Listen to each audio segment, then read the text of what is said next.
ngasi akhoi Manipur gi society da ayamba 80% of the akhoi Manipuri singna akhoi na saving da ayamba paisa se tungjalli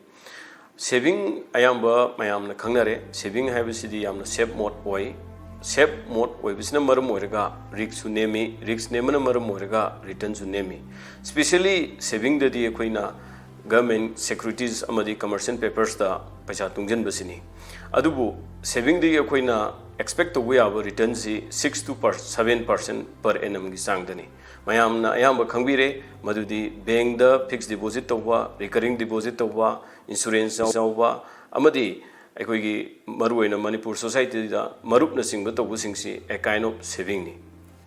adubu luribadi saving ase hojiki matam siga chanaribra haibasini tasengna aigi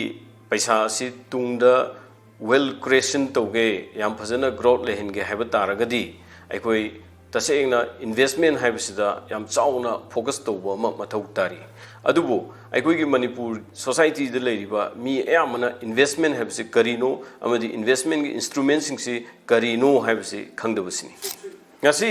economists singna income masi koi karamna define toge haimatamda income equal to return minus inflation rate haina define toge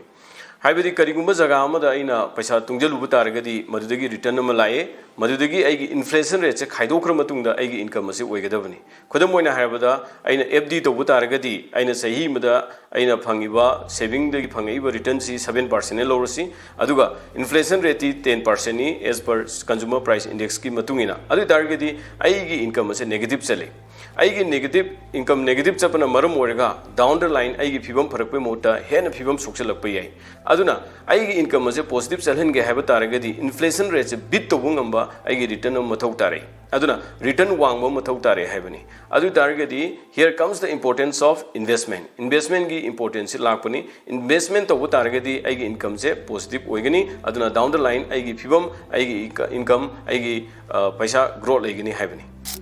Now, how to start investment? Investment karam na tawgani, investment kada waida tawgani. Yes. Howzigi matamda investment tawge haiba taragadi sarkar na amatang airaba investment gi account ama madubu koina demat account haina kawi masi dematerialized account haina khangnei. Haiba dematerialized account demat account se hanga bu matungda ekoi gi tongan ba investment instruments sing da koina invest tawigedabani. Investment instruments sing haibadi kari no khudam moina haibada mutual fund haibis jo koi SIP tawi ai then lump sum tawi ai then stock to investment tawi ai then IPO da amadi goal na sing budi investment tawi ge haiba taragadi haiba demat account se mathau tai